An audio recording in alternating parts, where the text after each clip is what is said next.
abonnez-vous et n'hésitez pas non plus à liker la vidéo et d'activer la cloche de notification. Voilà, comme ça, c'est parti.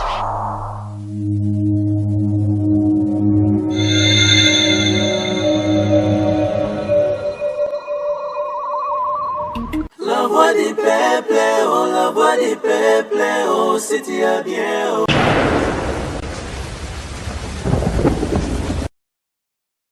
Nous sommes très ravis, chers amis téléspectateurs, et que vous êtes tellement nombreux pour suivre votre émission. Rendez-vous valable, nous tous nous le savons que une ou deux semaines passées, ils ont la vidéo Maurice qui baise, il y a côté négatif, il y a Pasteur Walesa, tout le monde qui a Kabela, maman Mogo a zoté Kandunda ou Pondu, et acte agressif a posé qui devant et pas ya maman on a et déranger qui ba mère c'est batubele. C'est pourquoi tout le monde a dit mutuna mutuna après ce point de vue naé. Mais aujourd'hui nous avons cette occasion de recevoir dans plateau na biso celui qui est son attaché de presse pour qu'on essaie un peu de rapporter lumière dans les Kambango. Pourquoi tu as dans circonstances là, pourquoi il fallait ça, on a bateau qui est un peu blessé. Mais avant de mon émission à Bisso, j'aimerais d'abord vous présenter notre invité de ce jour. Bonjour mon frère. Bonjour Vincent. En tout cas, Naza Nession Makasa Wayambayo. Moi de même. Qui m'ezali? Ouais, Nzambazo Batela, tout ça bien. Bonjour Pena Bandéonion sur Bazo Tala Bisso. Boni et Tonga Nzambe, Boni Pasteur Walesa en général. Ça va. Pasteur Walesa, ça va très bien. Nzambazo Batela. Voilà. Tout va bien. On a d'abord avant de aborder le sujet Oyo. Tout l'anana nos éléments Oyo et tout le monde qui réalisé car toujours on a dit là les réseaux sociaux et il y a Pasteur Kanda, je pense pas comment on est là. Oui, à na Lubumbashi, il c'est un peu de parler de cette situation. Après ça, du point de vue, il y a Axe Oyo, Pasteur Walesa Posa qui lui il a essayé de faire son analyse. Tout là, non et puis tout se retrouver juste après. Merci. Il faut un orgueilleux qui fait le bien qu'un humble qui ne fait rien. On s'en nous Kambongo combien? Tu cherches combien d'argent par exemple? Parce que on a $200 Moukayo! Gaïmoko n'a pas passé sur place $1000. Ah non, il fait ça pour l'orgueil. Non. Au moins la vie de cette maman a changé. Nous aimons toujours critiquer. Nous aimons toujours critiquer. Mais c'est une leçon. Il y a combien de pasteurs qui font ça? Même en catimini. Il y en a combien? Est-ce qu'elle est de sa tribu? Cette maman-là, est-ce qu'elle a demandé ses origines? Mais il lui a fait du bien. Et c'est ça qui nous doit nous réjouir. Oh non, il n'a pas respecté sa dignité. Nous en convenons. Allez demander à la femme, maman, on a respecté ta dignité. Elle va dire, on a respecté. Toi qui respectes la dignité des femmes là, tu leur as donné quoi? À part cette dignité-là qui est théorique. Tu dis ça, mais tu es tribaliste. Et puis parfois même ta critique là, tu critiques parce qu'Abunji n'est pas de ta tribu. S'il était de ta tribu, tu trouverais des raisons pour justifier son acte. $200 Moukayo! Le pasteur, c'est un enseignant. Il a voulu montrer aux gens que demander plus, même Dieu fait ça. Tu vas chez Dieu, donne-moi $200. C'est peu, les 200 que tu demandes, c'est peu. Demande plus. Et la femme n'a pas osé demander, mais lui a donné 1000. Les gens de son église ont donné 1200. La maman l'a sauté avec 2200. Déjà avec les 2200, là, déjà quelque chose. Elle demandait 200. Pour elle, 200 c'était trop. Mais on lui a donné 2200. Au moins, il ne peut plus vendre les légumes. 500 mosusu yango wana moto yazana bilaka ya nzambe ngayo masekaka yete ata soki azotambola makolo ngulue angayo ça va. Papa alobi azobakisele 500 esala $2000. bapesi epe $100 2100. bapesi montre ya kolata 5 maputa. Maman pèse gourmette à chaînette, gourmette à or, na $50. Il faut critiquer. Vous en êtes incapable. Mieux vaut un orgueilleux qui fait le bien qu'un humble qui ne fait rien. Toi, tu es humble. Je vais manger aujourd'hui l'humilité. Je vais prendre ton humilité, aller avec au marché, acheter la viande. Dis à ton voisin, avec ton humilité, là, je peux payer une chemise.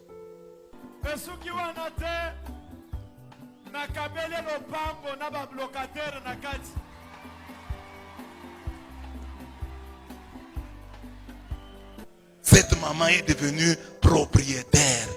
L'orgueil, entre guillemets, de Kabunju Walesa a donné à la maman là une maison avec des locataires. Ton humilité à toi a donné quoi à qui? C'est ça qu'on demande aux chefs de l'État. Si nous avons des chefs de l'État, des présidents, des gouverneurs orgueilleux, mais nous serons bien. Donc ils peuvent faire des choses par orgueil, mais nous en profitons. Par orgueil, je prends mon salaire et je le consacre, qu'on arrange la route. Mbujima et Kananga avec mon argent, par orgueil. Mais nous allons profiter. Sur cette route-là, si vous marchez, vous allez vous casser les jambes. Votre véhicule va connaître la crevaison. Parce que ça a été donné par orgueil. Amen. Dis à ton voisin, si tu es orgueilleux et tu as quelque chose à me donner, donne-moi. Il faut apprécier. Dis, oui, c'est bien, mais il aurait pu faire ça. Mais au moins, je me réjouis quand même. C'est ce que Paul dit. Paul dit, il y a des gens qui prêchent pour me créer des problèmes, mais je suis content pourvu que Christ soit annoncé. Les gens des biens voient le positif. Les mauvais voient toujours le négatif. Voilà, je voulais rectifier, comme dans nos 5 de début, Aza Pasteur, Aza Abbé, Sango. Je pense que tu l'as dit, réaction par rapport à Nayango. Mais je m'avais maintenant au Solana de Gonangaï. Tout à l'heure, on a retourné ce qui est Pasteur Aza bien. Mais je voulais d'abord, de prime abord, tout le Belana, nous, journée. Journée, et Zalara Nini, et Banara Nini, pour que tout se retrouve et comme un sujet à scandale au niveau des réseaux sociaux. Merci Vincent. D'abord, nous allons surpris au monde la vidéo est circulée parce que c'est une affaire qui date de longtemps déjà. C'est depuis janvier, le Cameroun et Salemaka. C'était une action du Saint-Esprit. Parce que ceux qui te expliqué on a kibo moto et aux alamabé, bien ça passe. C'était une action du Saint-Esprit. Le pasteur Walesa était en pleine prédication. À un moment, nous l'avons vu sortir. D'habitude, il le fait. Église, comment mouké, bakangara balabala, nous sorti la prince, abimi banda. Abimi banda, tu y habites à Zorisala, ni abimiti après. Banda azo prêché. Ouais, c'était pendant la prédication. Abimi banda. Surtout quand il était là-bas, il rentrait déjà à la salle de demi-tour et puis il a la sécurité. Il a vu une maman qui venait parce qu'il y a une église dimanche, au coup il y a un marché qui s'est créé. Par rapport à Belé, poisson, locaux. Ils ont ma bête. Non, c'est ils ont ma bête. Ils place non. Jésus-Christ a bien la Jésus a bien la katia et tonga. Parce que ils ont libanda, na coin, na venu. Ça dit ça va bien église. C'est un dimanche, maman va recevoir na bango ba makayabu, somi biloko ba kelamba, au lieu que ba sala wenze. Ouais, ba nous pas profiter ba oteka na bango na. C'est comme ça que la maman aussi venait, elle a pas oteka ndunda na. Le pasteur Walesa l'a vu, il a dit maman la ndanga na kati. Maman yé à côté de la l'église. Le pasteur a lobby malamongo. Je pense qu'il y a la vidéo, vous pouvez suivre. Il a parlé avec la maman. Namoni maman oh na yebiete namoni na bandunda na ye, mais Saint-Esprit à la kisingaye poto solanaye. Maman babilo no memi eza ya combien? Il a commencé par là. 20 000 francs. 20 000 francs c'est que $10. Ceux qui ont teki ont gagné ceux qui ont somme à 15 000 na teki na gagné 8 000 francs. Et bien nous ça la pasteur passe pour comprendre que il y a aussi des personnes qui vivent juste avec un $10 à beaucoup là-bas. Pasteur Bébé gagné 8 000 francs. Est-ce que vous avez une vision? Vision na yo ezalaka nini? Maman lobi na za vision soki nzambe apambolinga na tika mbongo oyo. Apambola yo na nini? Po sala nini? Ozalaka na posa mbongo combien? Nzambe moko ayebi. Non. Nde place pasteur abandi ko silika. Abandi ko silika ko maman zo comprendre t'es bon. C'était tout un enseignement si ouais. C'était tout un enseignement. Maman, ozalaka na posa mbongo combien? Parce qu'il a commencé par poser la question, ozalaka na vision nini? Maman lobi vision nanga nzambe so apambolinga na tika cop oyo. OK. Ce que ça na posa nzambe apambolo na combien? Maman zo comprendre te papa na zo ko loba te. Or nenga zalaki wana par moment Saint-Esprit saisissaka ye bongo apesaka ko pesa mbongo nyoso za na ndako. Akopesa eloko nyoso yo ko senga sur place parce que beaucoup plus il voit que c'est Dieu qui parle et c'est Dieu qui l'utilise. Et à la place, il y a Nzambe, so Nzambe azana posa ko pamola mutu. Il y a ko jamais ko résister. Et la maman n'avait pas compris la vision du pasteur. Le pasteur a insisté. Ozo Luka combien? C'est-à-dire, on ne verra jamais Dieu. Le fond, Vincent, non. Dieu va bénir Vincent toujours collègue la moututen. Collègue la moutumokoboui. Dieu est apparu dans la vie de cette maman-là, Nanzela, pasteur Walesa. Une église, il y a plus de 30 000 personnes. Mais comment Dieu l'avait ciblé? D'abord, Dieu l'avait ciblé, elle ne priait même pas dans l'église. C'est-à-dire, pas si à maman wana, kolela na ye kolonga kingasani makolona bassin ndunda na mutu, nzamba mona ipe ki maman wako tika musala oyo. Akokota plein na commerce mususu akobanda pe via sika. Et le pasteur voulait que la maman puisse comprendre. Maman, pour finir à Yébissé, peut ça à 200 $. La vision de la maman était limitée. Talaga muta capital à 10 $, a tapé kingasani a foutu la dame à 15 000 francs. Et puis tout à l'heure mususu ba d'abord déjà il pas na yo la sabanda ba de célébrités on place à Outa on le dit à Sekinzamba et Barabat. C'est l'histoire de ce moment-là. Pasteur Wallace Yébissé mais dès ces amours keyo.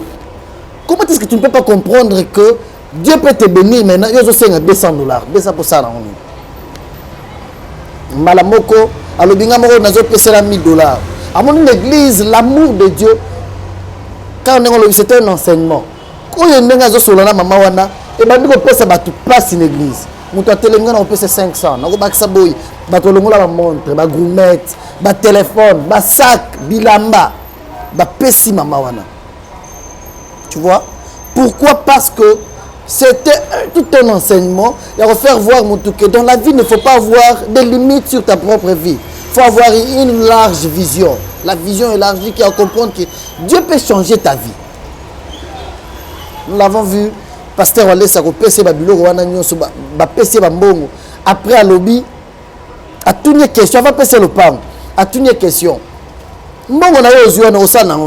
Parce que il paraîtrait mon bal à Kimaya Tikana Bana, des choses comme ça. Maman lobi papa nanga ko question mais là-bas nangata qui tenya ma belé tous à place au vanda. Pasteur lobi ah maman oza mayele. Ba to kabelanga le pa nanga moko na maluku. Nazo peso ya. Ayem si peut directement pasteur Billy bonjour. Son protocole bon, aroma pasteur responsable Nanjili. À l'époque il était responsable protocole ya pasteur Walesa. Ayem si oza na mikanda le pa ba to pesanga. Pesa maman o. C'est-à-dire Nzambe a pamboli maman, mais il y a eu des gens de mauvaise volonté, de mauvaise foi qui ont incité les gens à la haine. Parce que vidéo, combien mais que l'action parce que pour moi, je sais que salaire on a monté ma mabe. Nasuka pasteur ole sayambi maman zobina na ye. Nasuka pasteur ole sayambi maman na nda kuna ye. Ayebi se tozo ke no na nda kuna ngale lo yom to kola mira bandunda na yo nyonso. Na lia yango via ndunda esili. Intéressé va touter. Comment attaquer cet homme de Dieu? Tout ça pourquoi Vincent? Parce que nous vivons quand même dans une ville où le buzz se crée chaque jour à mal contre les hommes de Dieu. Par moments ça fait mal. Voilà, Toriana a dit que besoin tous à la claire acte oyo pasteur Walesa a posé par maman là. Nous sommes celui qui zamba libosote. On a vécu beaucoup de témoignages. Je pense que pendant que toujours sur là, on peut mettre même 2 ou 3 minutes. Il y a acte au pasteur Walesa ça là. Mais celui qui est na oyo, ce qui a provoqué que Batouba pas interprétant mal, parce que comme je viens de le dire, à ça là déjà on a vu après ça Batouba Jeep. Après ça, ma maman m'a $10 000, donc ça dit à ça la rango déjà. Mais là où ça qui va tout passer, et ça dit que mon na trompe naie, maman déjà na nzungu na mutu, ko tindika maman bongo le baneke 200 mouké, ça dit que tindika maman bongo, étant que homme de Dieu, ça dit cette réaction à la zaki na ngwala, c'est ce qui a dérangé beaucoup de bandes de belé, se sont dit, pour azamo bola, yango faut ko tindika bongo. Po olingo kabela mutu yango faut ko tindika ebongo to po azane logoté yango faut ko tindika ebongo. Comment c'est ça? C'est l'acte qui a fait que Batouba a un peu moi dessus. Qu'est-ce que vous pouvez dire de ça? Merci. Ce que tu as dit bien Batouba a bien pasteur Walesa. Bah il que il y a par moment s'il est saisi par l'esprit de Dieu pour faire quelque chose pour mieux qu'à bien azana ba moment akata mo bilamba na ye. Ouais. Allons là ba sapato bois qui na batu. Il y a des moments où, à mon avis, mon ezebele va tenir panier au front des awana. Mon ezebele, azou bandolo les azou attend mon wana bois qui on la bat. bois qui va panier. Par moment, quand l'Esprit de Dieu le saisit, Oyo kaka. Bisoto yebi ko interpréter à monter. Il y a une vidéo qui a permettre les gars un pasteur, un pasteur responsable a été aussi l'église, c'était dans les années 2014.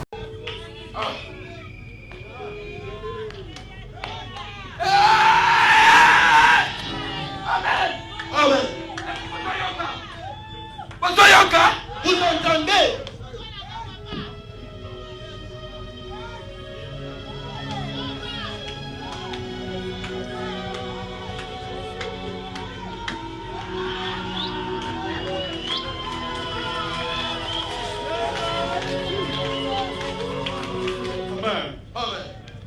La parole. Je suis touché par la parole. Je lui donne le véhicule Armada. Maintenant, je peux faire un jeep Armada. Pas que les gens aient un jeep, ils n'ont pas fait Armada. Pas un endroit où ils ont un banco. Je peux faire un jeep Armada. Au sango. Mon thème est touché. Mais le point où ça a été on a entendu au salut. Au souper ça n'a pas pour Jésus-Christ. Na évité le qu'on a beaucoup ça yo. Na évité le qu'on a beaucoup ça là. Pour Jésus-Christ yo zotea. Na na bio yaki na makolo. Ozo zonga na mutu karmada. C'est ozo zonga pas na yo na chip mais ça tu peux mener armada. Ça chip ya valeur ou na sakango. Zo peso petit pour Jésus-Christ. Pour Jésus-Christ. Et ça pour Jésus-Christ. Moi, je suis venu à connexion. C'est le micro. Au côté, il y a ce dimanche. Au côté, il y a mercredi. Au côté, il y a dimanche. Dans ce linga, banananga yoyo, bamele Jésus. Comment on n'a pas cité? Comment on n'a pas cité? Parce que Jésus, m'a dit salinga boy. On a calamité. Comment Jésus, parce que Jésus a une unité de production. Azali. Zona mbongo. Somba carburant na mutuka. Mutuka wana za mutuka ya batu minene. Esenga ka ba carburant, to ba dochelo ba carburant moko, ba dollar yo zozwa. Ba dochelo carburant plein. Ozo tia ba carburant $300, 200, ozo tondisa réservoir wa. Et puis nalingaki na sali lo eloko moko mabe mwana nalandaki au place wana nalingaki na sali eloko na simbi no bibi uningi na sala nini parce que biloko yo sote yende oteyaki na 91 okotisaki nga kindoki Jésus jour na ke nanda ko na bimisi mbongo na ngani su capital na pesa yo mutuka yango wana ye bobeta maboko pona armada.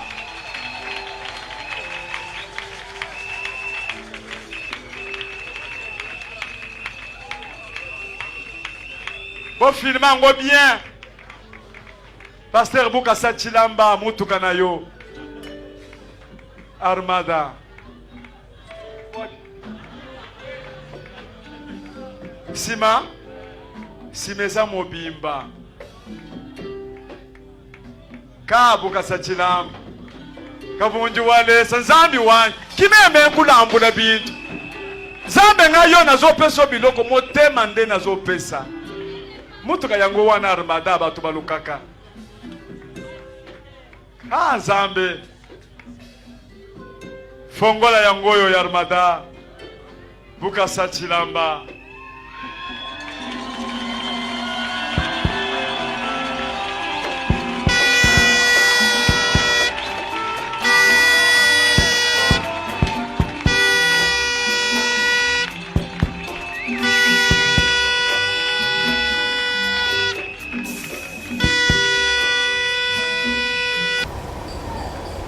Pasteur Walesa, azo que saisir pasteur on a veste, a collé ya ningisi. C'est-à-dire c'est tika côté ya. C'est ayoki de grâce azo te la Jésus-Christ, ndenge azo yoka. Neza lokona tozano awa. Na yebso ke Vincent yebi ke muzo sala nga passe. Atoro bien jede muzo sala passe. Zela na sombe lokisio mina. Oyoki linga mawa. Mais on a azo yoka kanga mu nazo yoka yango. C'est pour na yoka bien, tant que ça passe à diarrhée, faut na sala diarrhée. Pour na yoka bien.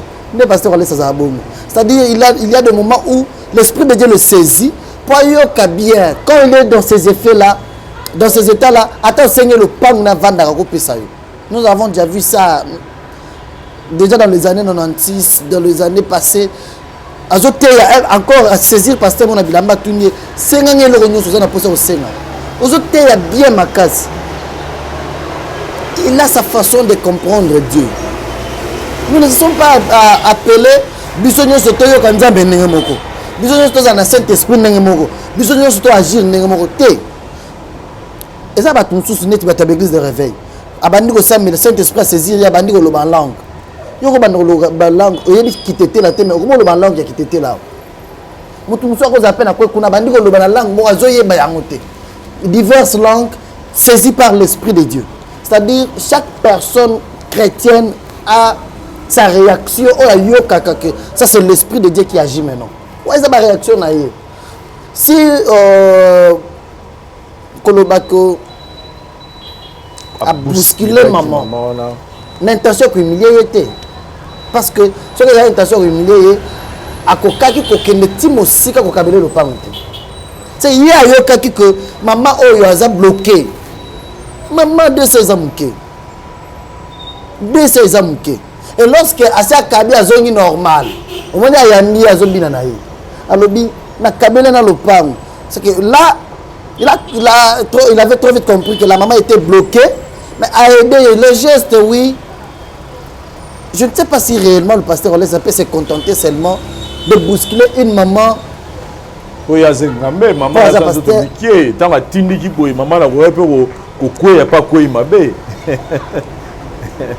C'est-à-dire, c'est juste l'acte qu'il a posé, c'était bien, mais le geste là, au titre de Kandé, il y a... Ouais, geste, on a même mis bagité. Hein? Saint-Esprit a celle qui s'appelle Batmaramoussousou. Saint-Esprit. Saint-Esprit a saisi ça qui est... Alingaga sala li kamoro ya munene na via maman wana. Parce que maman comprenait que baza pour ça sala li kamoro munene pas na ye. Je t'ai donné l'exemple, un pasteur Yowana a doté à saisir na bilamba. Si vous êtes Jésus-Christ, bien ma casse, comme ça, liboma. Quelqu'un qui se dit déjà que des grands hôtels, comme ça, liboma. Étant fou, il peut agir, n'état, il y a liboma naïe. Et après, liboma na Jésus, pas bien liboma.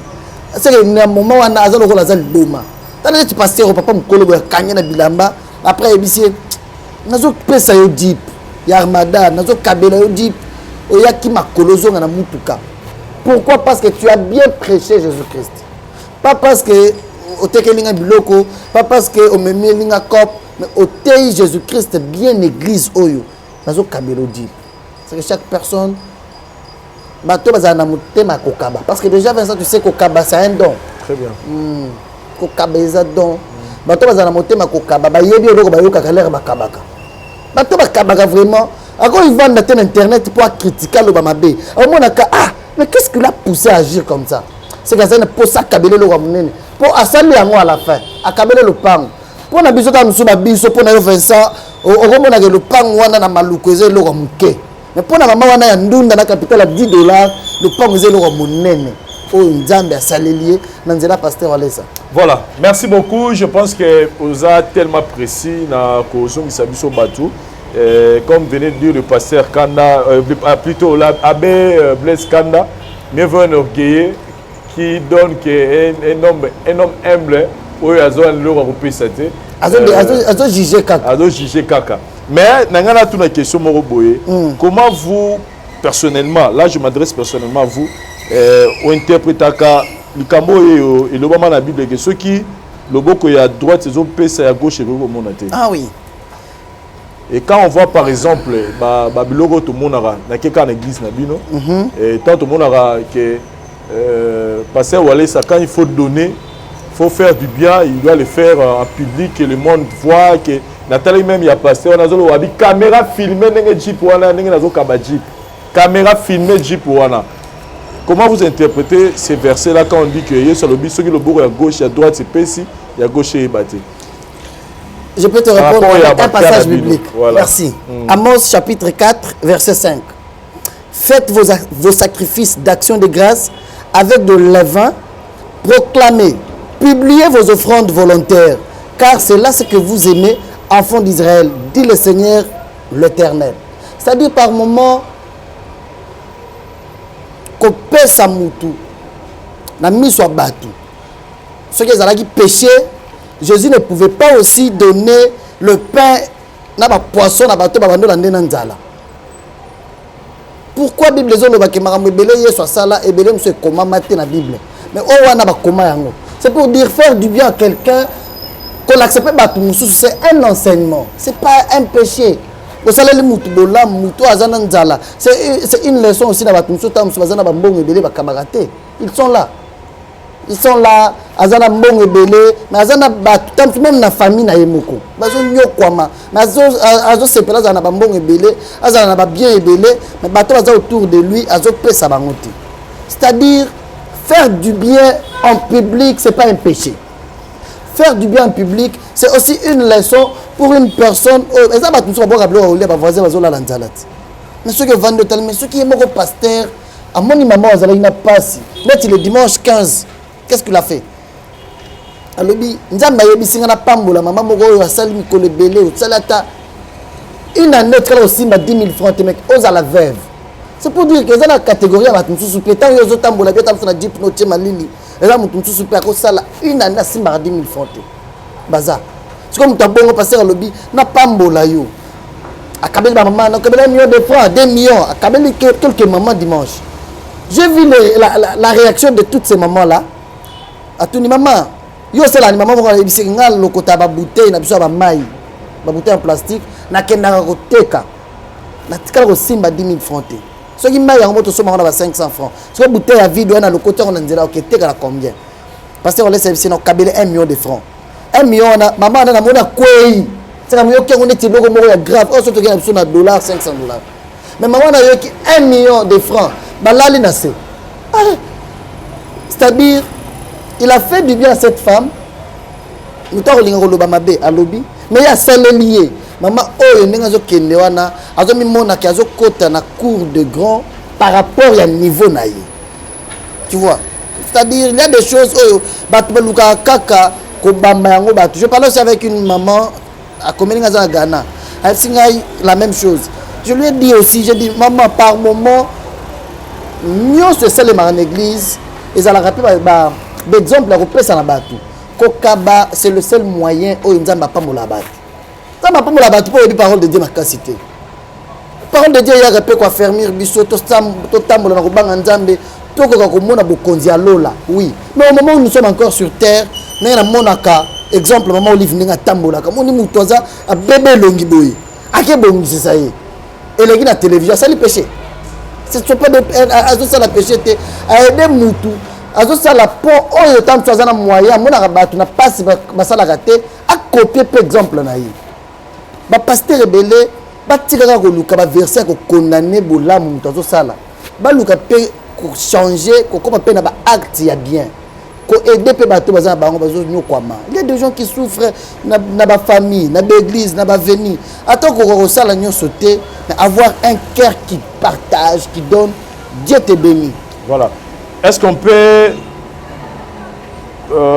dire que pasteur Walesa a parmi les pasteurs où balingara base? Non.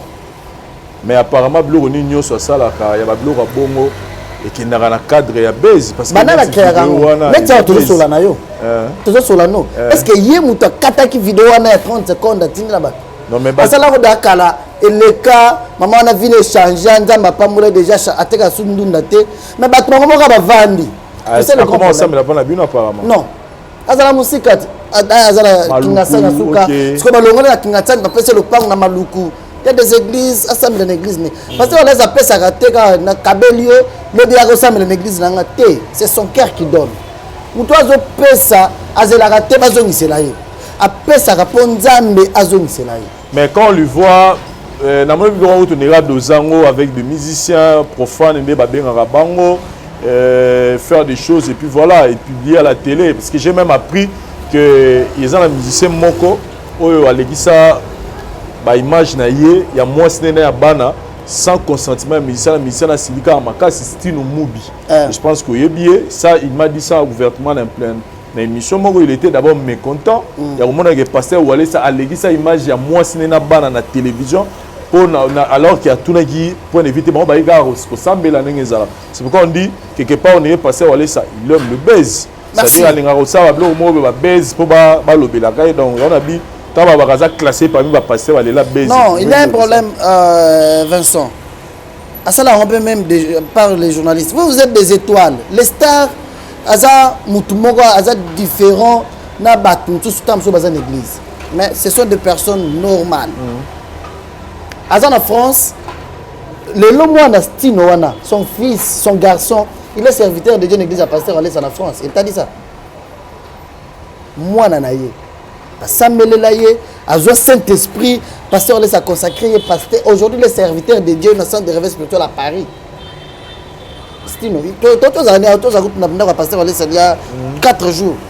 Tous les années, il y a qui va vendre, il y a mieux parler. Pasteur à l'Est dans une église, Stino va y Samuel.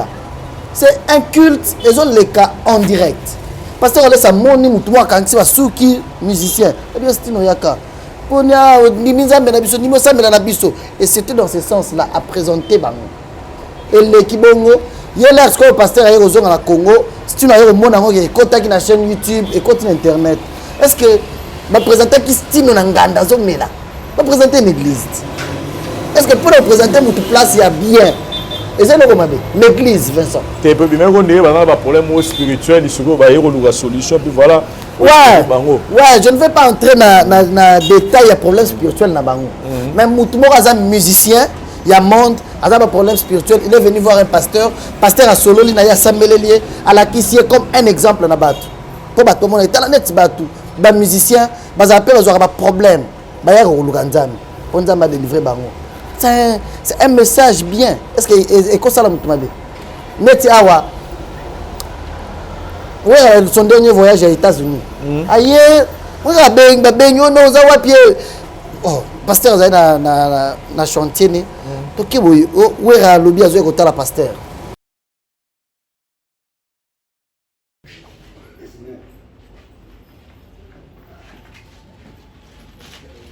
Bonsoir. Bonsoir. Papa ça. Azali.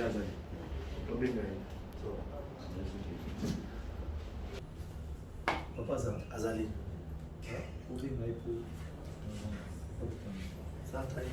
Merci.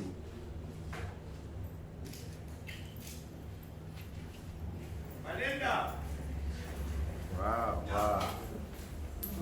Oh, nous allons pas mourir. C'est une magazine.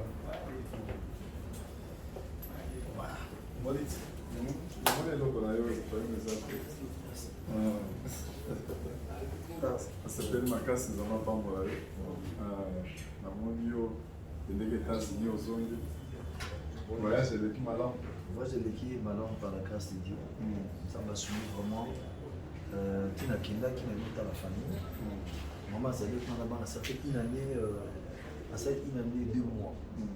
Bon en tout cas na bomelaki awa na ba covid nani ba confiné ki moi ba to ezalaki te tant ba déconfiné si qu'on a ça qui est fort na kepe na ko mona e maman ça déjà une année oui une année na ban moi no wali boso kuto azo ki master na e ya mibale azo pe licence na e voilà type étant na vandi et construit poto zonga au sala mo ba course na mamanga ni maman ilo mo tikali na sala na salite et pour na bino fona se la passer à laisser attaquer na mena pas appel spirituel vraiment yaza mosala nzambe pour placer à père spirituel placer à zalaka ça dit il faut zala rongela surtout sur la maté pas naïe tout ça pour pas naïe face à la geste ça dit bon to na tika to kena kakol baza kinanga là peut to kena biti en zui na ngamo pour habiter vous a passé là on passe ça voilà quand on a yaki ngo avant dans ça la nyonso avec na on a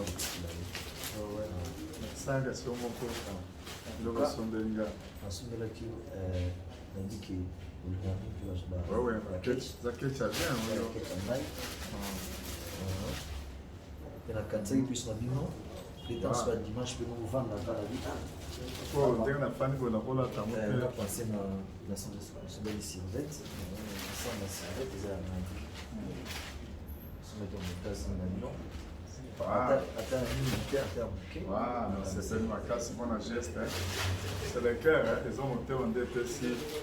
Nous verrons les hommes au thème, nous sommes aux États-Unis. Au Tindeli, ma femme est là, le hyper spirituel, là, je m'en ai là. C'était ma casse, mon geste, ils ont monté ma dos, je m'en ai là, c'était ma casse. On attend, on dit. Oui, non, on attend. Nous allons pas mourir. Merci. Ça va. On a son bon de la première yo. Si quand on est dans la batte là yo, abattre la paix famille Mobiba, abattre la bande aux années à Tchakotanga, États-Unis, dans le sous la Zali. Zambé na ngatika na Zambé na yo, apeso ko banga Zambé, au mon gloire na yo. Ya monté na zanga Tchakopambo la yo makambo nyoso, oyo zo na katia ko sala ke liboso. Vous allez béni spirituellement et matériellement. Au nom de Jésus, pour la gestion yo sali pour notre routine de la et l'eau na mosika ya bolata okanisinga mosika le père spirituel en tout cas na pambo du nzambe na ngaza nzambe na pambo za béni au nom de Jésus Christ. Amen. Merci. Aye na koli. Aye bisi pasteur Walesa. Abi pasteur yo za pasteur na biso. Oza pasteur ozo la fierté en nzambe na mboka na biso. Yo za père spirituel na nga. Yango na lobaki na voyage na mon dernier voyage aux États-Unis, na lobaki na somela ta quête na ba servette na ya kotikela yo. De ça on a télévision mais exact, je peux te donner mais je donne la vidéo avec moi ici. Aïe comme on a pasteur Walesa, aïe bisi oza homme de Dieu. Et biso toza na confiance pour te yema nzambe ya sala kana yo. Tu sais le grand problème avec pasteur Walesa loka ba buzz te mais Congo Kinshasa na ba réseaux sociaux na bino ba internet na bino pour ba yoka bien faut ba pasteur akwei. Si tu as un contexte, tu as un musicien. Le prophète Denis Lessi. Azo la xabiso rapprochement moroboué. Il y a Moussa Lanzambe. Na ba mission to benga ya mokili. Et aujourd'hui il est mal vu. Na batu basal Lanzambe ebelé par rapport à la démarche wana. Mais quand on voit chez vous que le musicien bazoya envers pasteur Walesa. Vous pouvez nous dire que vous soutenez la vision du pasteur du prophète Denis Lessi. Les musiciens baza batu à part musique eza mosala baza la pena mutu nyoso za na problème na ndagune. Nata ça dernièrement émission mona Rio. So moni so yene église pasteur Walesa. O moni ndenga ba musicien na basambelaka. O mituna o baza ba musicien baza batu mususu. Rio asambelaka la na se alelaka. Dernièrement na mona longoli montre na ke pesa pasteur Walesa na tuna oh. Rio le bogar ndenge jiba benga rayo. Ozo sambela zo le la bon c'est rien. Nazo yoka bolingo ya nzambe siko na lobi papa on pesa nini. Naza na poche na $100. Siko na bia $100 na mo net na seli lokote. Montre na ngeza ya Versace ya cher. Na bina ke pesa mo pasteur Walesa. C'est que na pesa nzambe loko nazo yo naza na sur place ya motuya. Abi montre na ngeza ya cher na longo na ke pesa pasteur. Ce que une église au mona kakol la pesa pasteur Walesa kombo. Na mama Linda na pesa ba mbote. Abota na mama Linda ka bana basi. Alors bino mais c'est de trop na comme la posa mo mbali. Baké l'hôpital, non, moi, maman, ça se faisait, moi, c'est habité. Bah oui, moi, on a passé à l'aise. Parce que c'est l'habité, nous avons le rôle de nous avons mon bal. Nous avons besoin de passer mon bal. Parce que un petit garçon, moi, dans mon bal, il a fait ça en combo, pasteur à l'aise à combo. C'est-à-dire, hormis la musique, ils ont leur vie. Parce que nous avons un problème, nous avons oh, je sais, nous avons aidé. Ceux qui pasteur Denis Lessi, je lui dis bonjour, je l'aime beaucoup. Ce pasteur Denis Lessi, rapprochement n'est pas musicien faut que y parce que ils allaient dans conteste est-ce qu'on est mon habitude tu peux y aller non mais je te donne on a pas un exemple benga Rio Sola na au semble pas passer ça pourquoi mais ce qu'on Denis là ça va photo approcher bango photo là que ça bango Jésus le tout voilà et ça ce qu'on a battu tous oyo net ba Rio wana ba benga yete ya ko sambela na biso ba kutana ba problème na ndaku na ye grâce à moi c'est moi c'est mi tout la pasteur Walesa tout que dans l'église na ye là ba komi makambo ba kutana nango ba décider ba tikala ba ndimi l'église c'est-à-dire il y a des gens au bazana ba mission bazana ba témoignage au bani sami chauffeur awera ba bete mbasu makolonyo sumi balé ba mena ki sense pas banganga mo ba soigner wera bengi kakola bise garçon na place bozana ye akokufa bon mais pas pasteur Walesa. C'était une guerre entre la famille de Sami na féticheur wana alobi tenga na kosala erosimba wera a insisté à longola kakol na 23h kende garçon na la kunati bazwa eti baine na tongo pa pasteur Walesa ba mema na mokongo chauffeur ya wera Sami pasteur Walesa bimi na ndako na veranda ba monier afukami asambelele sur place muta telemi ameli atamboli sur place Sami a la prière 4h du matin s'il te plaît ayaka prière 4 heures déjà pour batebele balitaka 6 heures pour bazwa place akomo la muka 4 heures ata alalaki na boîte ata alalaki na ndako na ye 4 heures bien na prière c'est que nzambe ya walesa abikisinga voilà et mais kolobela pe ba musicien na ba émission ça na on faute c'est-à-dire par exemple benito tout le monde a Denis Lelo to kendara pa ne to tourner pe lobi ni pour na fali pour la musique a fallu à saluer peu commentaire na ye lobi ni pour na étant pasteur ils a mabé pour na c'est mon point de vue pourquoi ils a mabé parce que tika musicien na mosala na ye tika ya comme mondimi na yo n'entre pas dans la profession ils ont la joueur hein il y a des joueurs à betarabala ça mais la repano parce que faut banda okota banda osala les commentaires chaque jour joueur aza bien tenga na ligne yo non tika musicien asala mosala na ye lokola ya ki pa na yo talisa ya Jésus Christ pasteur on laisse apexer ba musicien musique té c'est leur métier ma pexer bango vie ma bé est-ce qu'il y a seulement des missions à Bandumba même bien ba journaliste aux Bandumba peut ba journaliste c'est belé pe ma modi maka ba za PD et ba za lesbienne ba journaliste ba déclarant ba trata ba ebeleka ba za ba to ba kisi c'est que na misala nyonso kindumba kisi koyiba motema mabe lokoso eza mais il suffit seulement mutué moko za na conscience moi je dirais na pasteur Denis Lessi s'il veut être proche de musicien azala na bango étant pasteur ba respecter le la papa na bango alaxara bango Jésus-Christ point barre mais kokota na fond ya album eza bien té eza non là ce côté là c'est pas bon.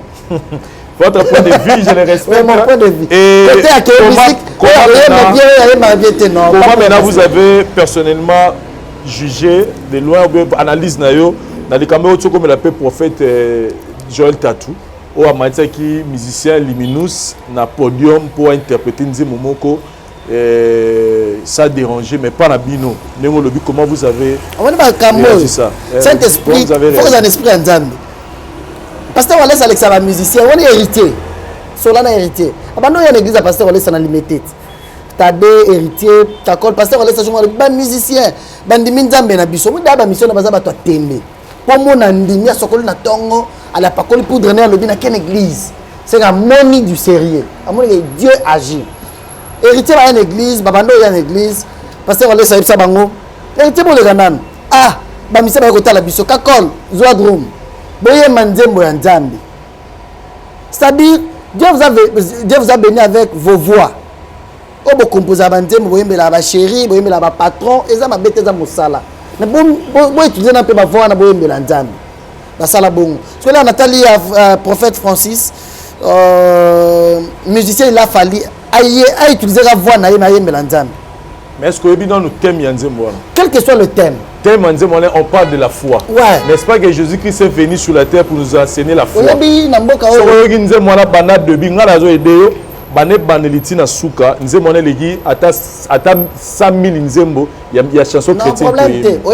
c'est une chanson chrétienne en fait.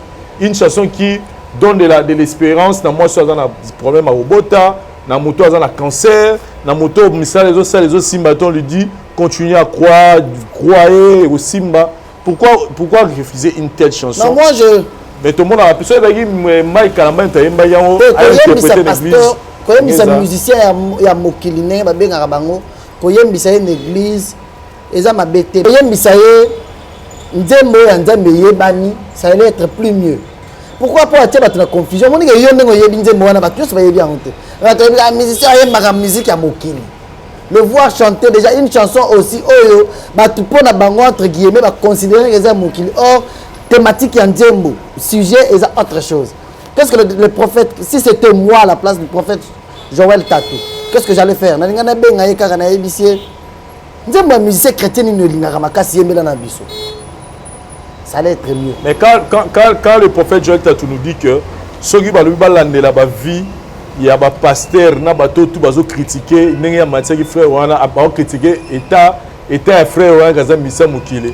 Mata mutu moko ta aroya ko critiquer sous marama c'est la vie na bango ça dit vie oyo bango ba menaka andeo ya cher c'est à dire ils a plus ça le kata mususu ya ndeko wana Luminous Samata. Heureusement c'est que pasteur yemo a lobby on sait que yebi yango.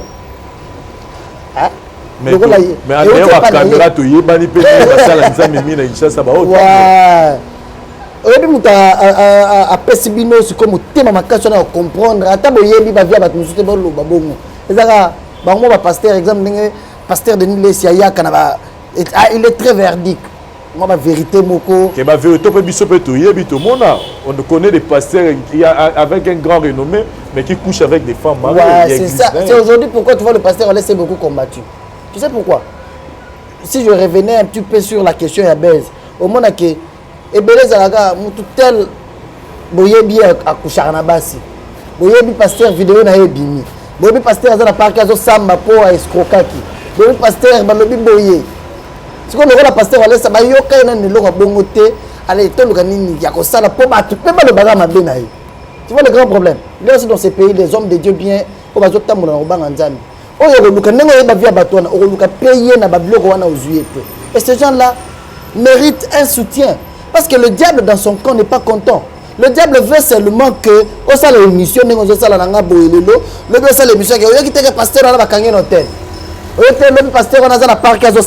c'est ça que le diable veut. Le diable ne peut pas soutenir aujourd'hui que dans cette ville de Kinshasa, qu'il y ait des hommes de Dieu bien. Oh, il y a ceux qui ont l'année liée au quotidien. Le prophète Joël Francis a le bien. Voilà, merci beaucoup. Toi aussi, ça a dossier à Bez. Aujourd'hui, j'ai l'opportunité à Oyambayo. Vous êtes l'attaché de presse, il y a Pasteur Walesa. Donc, je vois Pasteur Walesa en ce moment, l'histoire est digne. On a appris que le Pasteur Walesa a été parti. On a appris, hein? Je ne confirme rien. C'est voilà. Ce qu'on a appris, Toyoka Namatoi, il y a Batouka Nebat Balobaka, que Pasteur Walesa Kenoro Luka et Dingwe a proposé un mbongo pour que Dingwe ait une église na Yalobake, Pasteur Walesa a bongo lisinga mouté manatiki ba kisi pa ya Pasteur ou na Pasteur Walesa. C'est ce qui s'est dit na Bamatoya Batubele. Est-ce qu'on repère sa biso de l'eau vraie version de Cameroun? Et Zaraya solo toné parce que j'ai appris aussi que Dingo a confirmé que Pasteur Walesa a Lukaye a proposé Mbongo pour que Yeyan Lima qui a tigi bakisi nanzela ya Pasteur Walesa. Merci. Je sais que Tolingaso Lobamambo était mais comme c'est la première fois dans rendez-vous valable, je vais essayer de briefer un petit peu pour dire que Batu bazala après ya ko créer biloko lokuta ko tiana batu nde basala pe bongo ezala bongo te. L'histoire de Dingo avec le pasteur Walesa et Dingo à Belaka. À Belaka, Babengaka pasteur quoi qu'il ne ressemble de là. Heureusement ça a été enregistré. Madame son épouse Babengaka pasteur. Pasteur accueilli pour s'amener dans l'hôpital. À s'amener là après l'air à Biki, à Yoki bien à Bandiko y a l'église.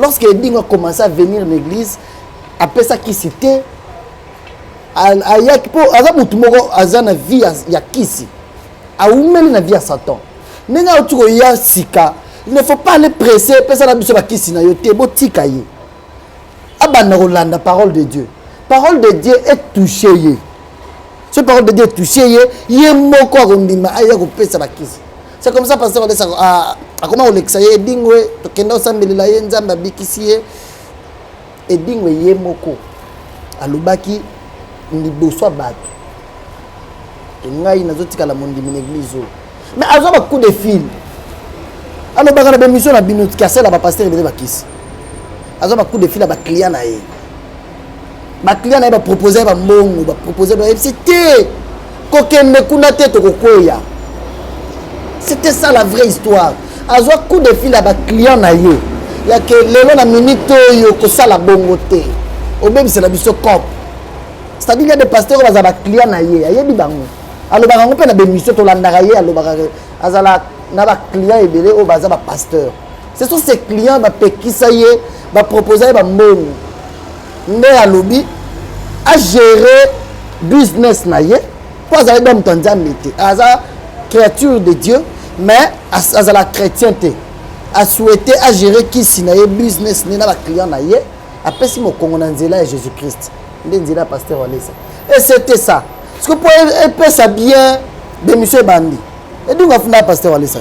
Là afunda kaye que après ça ngambongo na la kakinga afunda kaye que alekisi image na ngai na za torche ni na télévision.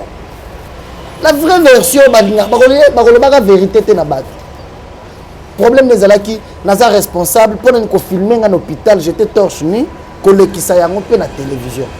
Na part que basambaka OK pasteur Walesa kolekisa subilo ka edingo pe yo sala pe makamna yo koloba suma ma pasteur Walesa te. Landela ba maître ne baza il est là. Na part que basoloka likamwa pasteur Walesa proposer ngambongo pesa nga yango te. Ce que bato ngande ba créer logo les a dans un monde ya ba buzz pasteur Walesa proposer que ba mbongo te. Pasteur Walesa a connu Edingwe comme ça, un état critique, fortement malade. Là, il y a un samedi là, et bien le bar, tout le monde a simbe na suki na ye. Pasteur Walesa simbe na suki. Et on filmait, il était à l'hôpital torche nu. C'était ça le problème. Il y a que lorsque ayo qui bien, à mon discours que vidéo en kotaki na télévision, mais à l'hôpital, le rôle en gagne na demi sur continuer l'église na binoté. Retirer aussi la vidéo au ngai na torche nu. Bon l'examen sur la télévision te ngana souhaité na tika na vie à kisi na souhaité na gérer ba mais au moins vous reconnaissez que le pasteur Walesa cherche aussi bateau dans moi ba célébrité pour ça peut publicité na yé pour que l'évangile à Jésus-Christ na bateau wana les ara publicité à yé Walesa te ba on a nini te évangile à Jésus-Christ tala net ninga keno sa me dingo wana ce que dingo ya solo aboya ka conseil ya ba client na yé après ça vient na Jésus-Christ oyebi na lola isengeli za la ndengani oyebi la vidéo ne komi ko tambola botala atika via kisi andimeli Jésus-Christ bato bandi otala oyebi senguni ko ozala na lola les célébrités pasteur Walesa alaxara bango na bato po bato ba comprendre même bango ba célèbre bandimeli Jésus-Christ ninga wera ya kawana chaque fois fukami basambeli lié ninga ye afukami avake Guinée bwana ayaki mais ezalango ya solo te que pasteur Walesa proposera ba musicien ba mbongo tangala tende to yoka azate atamoko je te donne l'exemple vidéo ya wera outi voyage asomele bilamba asomele ba basket ayeko kabela ye c'est-à-dire bango il a kadi yoyo il kadi yoyo non mais même pas pasteur Walesa ouais kabala na lumba ba même pas pasteur Walesa presque ebembe kadi yoyo basambele lié balobi lokola batambo note moi si na ye moko lobi yango vidéo eza toke l'église on peut payer $2000 on a tout fait papa Campo il y a Campo Hotel azana poto ya lobi kadio ya kokufa bon mais pas pasteur Walesa là ba komi na kadio ba sambele lié abiki il est resté frère so une église au monde après ça jamais offrande il y a moins de $50 après ça 150 yemoko auto beta musique na ye samedi ou bien vendredi à la bombe dim na ye yo pesa pasteur ba musicien on na pesa exemple ri longo la montre bango so une église au monde bango par contre on ba pesa mbongo récemment pasteur là dans une église azobina pour bina vraiment makasa bina la Jésus qui paraté kakola télé na ba mbongo boya yeko tiens pasteur liboso ba alobi bilamba na latio kakola mutasombelinga ya memelinga c'est ba tozala ndena ba masolo na bango oza star ya télévision kutana na bango nyonso sala na bango d'émission baroye biso qui d'entre eux pasteur a proposé mbongo par contre bango baya repese ba dîme baya repese ba action de grâce baya ka baso melage ba montre ba bilamba baya kotikela ye. Voilà, merci beaucoup mon frère en tout cas. Aujourd'hui tu es tellement éclairci dans l'image dans la il y a pasteur Walesa mais nangana tout nakaka yemo personnellement ayamba qui le Cameroun n'est pas une vidéo en étambola qui et ça qui baisse ma casse tant yemo ratala parce que vous êtes son attaché de presse ayamba qui a un avantage moi za nango eza à ça là vraiment réseaux sociaux té azana WhatsApp té azana Facebook té ayeba ande mambo ça le maté siko ezala comment le babon un homme na 21e siècle là ça mon frère c'est to gérera média naie c'est-à-dire ezana muto gérera chaîne YouTube mon ami Marcus la PC Mbote ya gérera chaîne YouTube azizo gérer média c'est pour biloko bima pour etambola Marcus Kapiamba azala wana pour ça ezana ndeko Josaphat Kapepula nda sala la Facebook ya église na kombo na privé le rôle ya Vincent Louis na mona raina Facebook Josaphat Kapepula ya Walesa tout ouais qu'est-ce que ça na yangwana ya tia biloko en ligne en direct ya la Facebook et sili télévision boye ngai nazali tozana ndeko na biso manya toza wana pour l'aider pourquoi tu as une distraction ça na réseaux sociaux mais quand même tant ayoka qui on a tellement ouais pas yoka et bien loko yo moko moni na ya bébé telo tsolo ko ya mo ya melango ezala un peu différent ayoki ngate mtra betelier na yebite na mona benga atuninga boni réseaux sociaux na bino ba singa loko moko ebimi na bien oyebi vidéo wana aseki abikindoki bango bazo attaquer nzambe osila na bango c'est-à-dire à négliger yango amona yango pas cité pour ayebi réseaux sociaux n'engé tourner raté. Voilà, il y a encore une dernière question à retourner avant aussi c'est Nabiso. Et dans la mois 2-3 nego na yebi ba uta poto ba ye parce que balanda rapport passer wale ça na télévision ba ye ba lobi ba kutana na passer wale ça. Mais ti bazonga la kutana été. Je sais pas si nous besoin au courant il y a des ça dit ils sont partis déçus.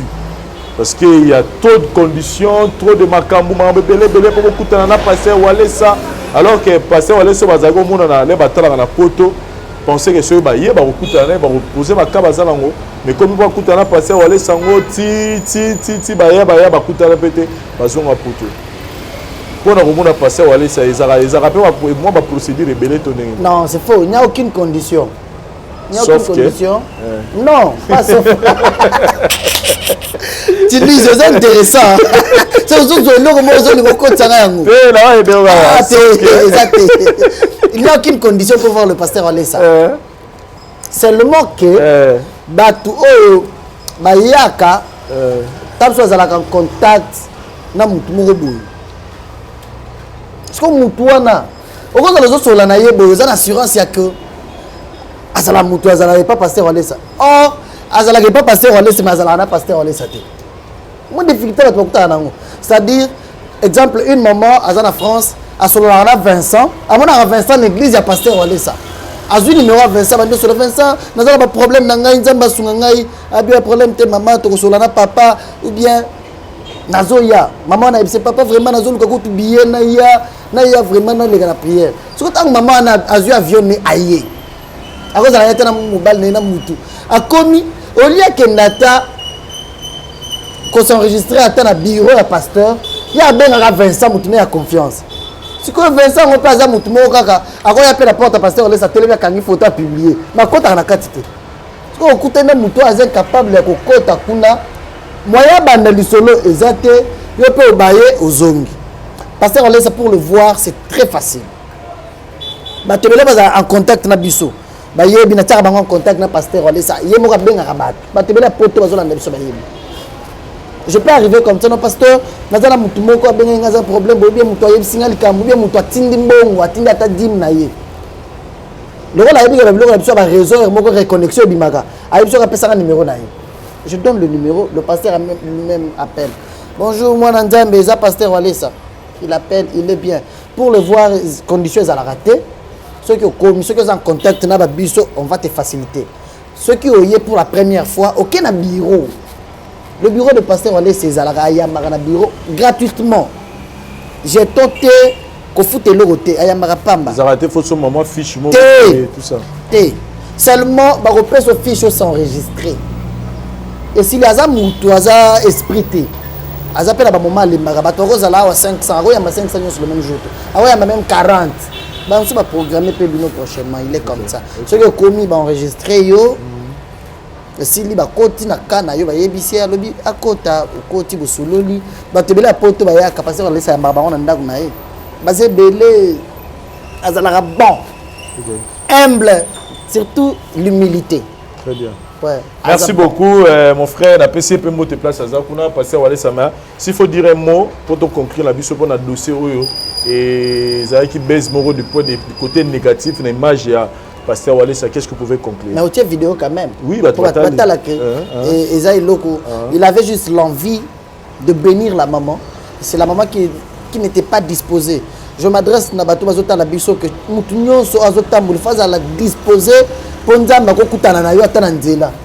il faut toujours disposer la grandeur. Il faut avoir toujours une grande vision, de voir loin. Il ne faut pas se limiter à avoir une petite vision de petites choses. Non. Dieu peut te bénir. Attends, Nanzela pasteur Wale Sate. Nanzela ya mutu nyonso. Mais vous allez disposer, vous allez peine à foi.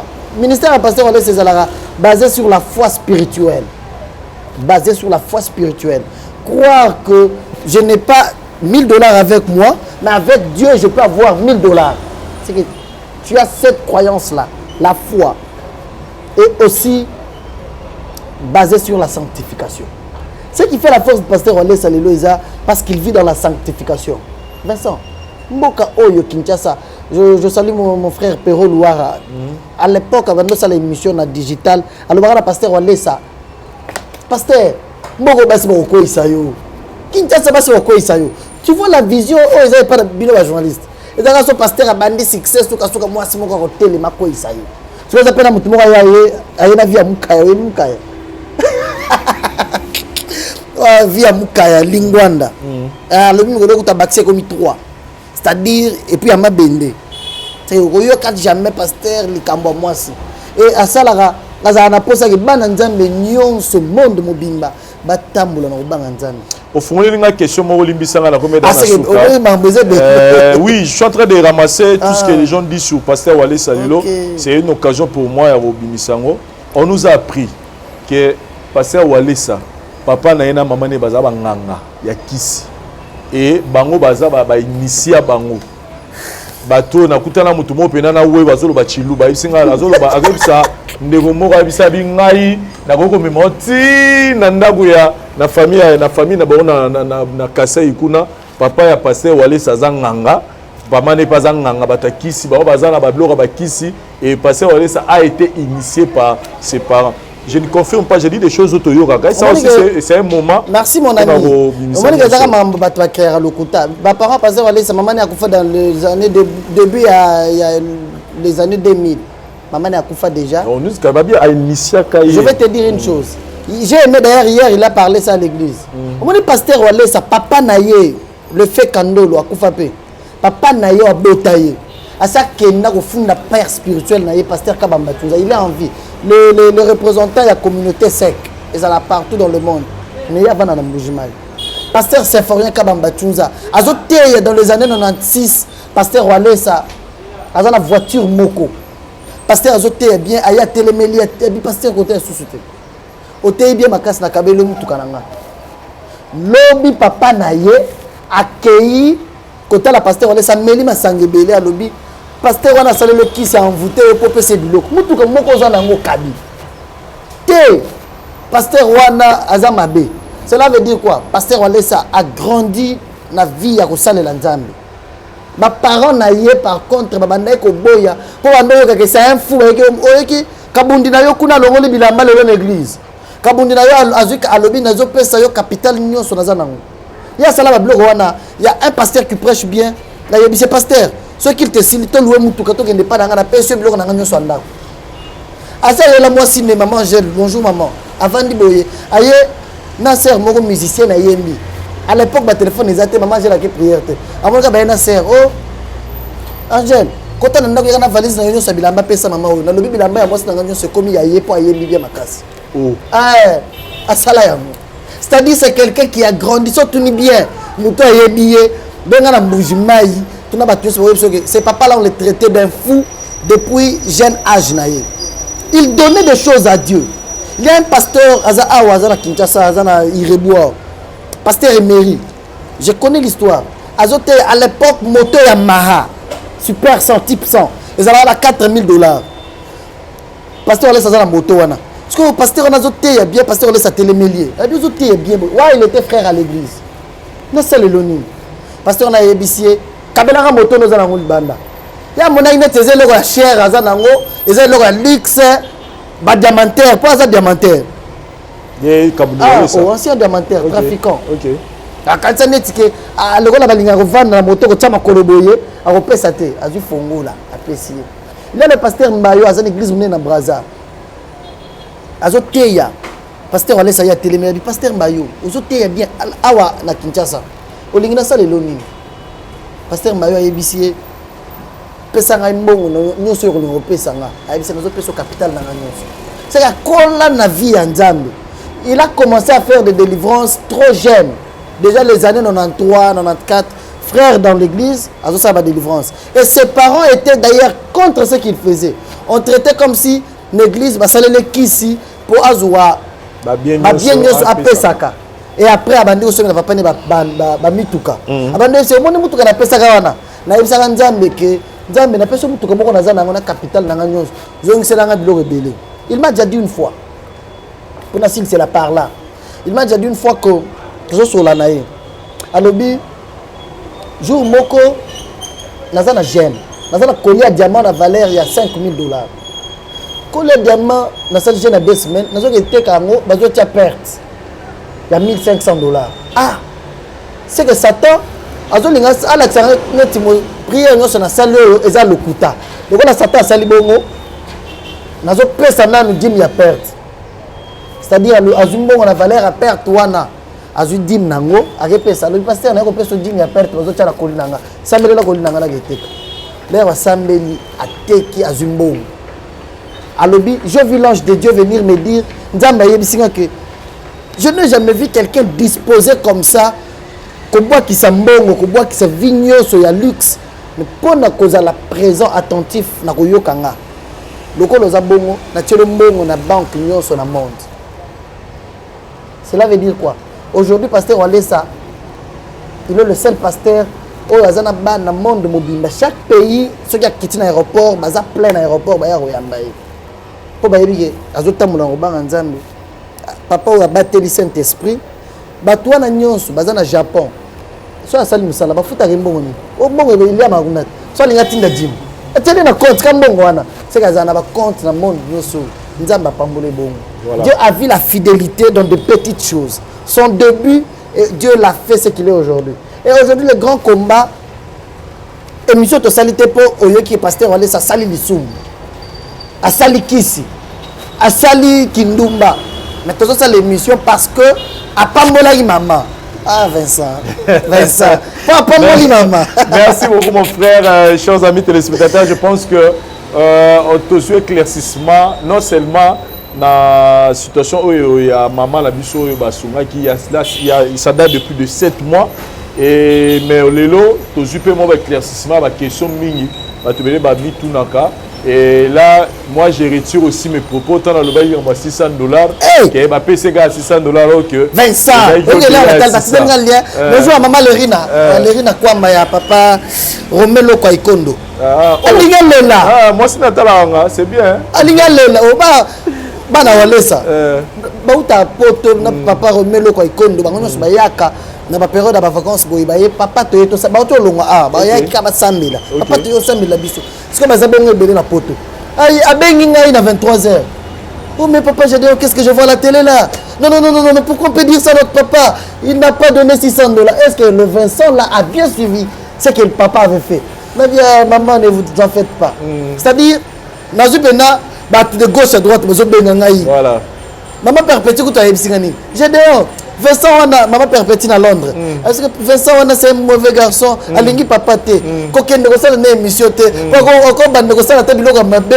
Comment papa pamboli muta kabela na lupango. Mais ya zolo bake papa pesa ki $600. C'est beaucoup de journalistes bazo pesa bango mbongo po bayi na papa na biso. Ah non, là c'est trop loin. Là elle est partie trop loin. Non, imagination. Non, imagination aussi. Voilà. Tu ne crois pas que ça peut être aussi possible? Nous avons vu ça pour la première fois chez la maman. Elle avait écrit ce qu'elle pouvait écrire, elle a publié. On peut aussi se dire que c'est que la maman, les bateaux, il n'a pas pasteur ou ça. En fait, elle aurait révolté, il a acte, mais comme vous venez de nous préciser que tout le monde a une image, a collé pasteur ou Kabela Jeep. Donc, ils ont peut-être ils ont le biso qui mouli mouillé, ils ont un kumbaray, mais comme vient de dire Abekana, mieux vaut un orgueil qui donne, un homme aime qui n'a rien, il fait que critiquer. Merci beaucoup, Nathan Pessingaï. Non, c'est à moi de vous dire merci.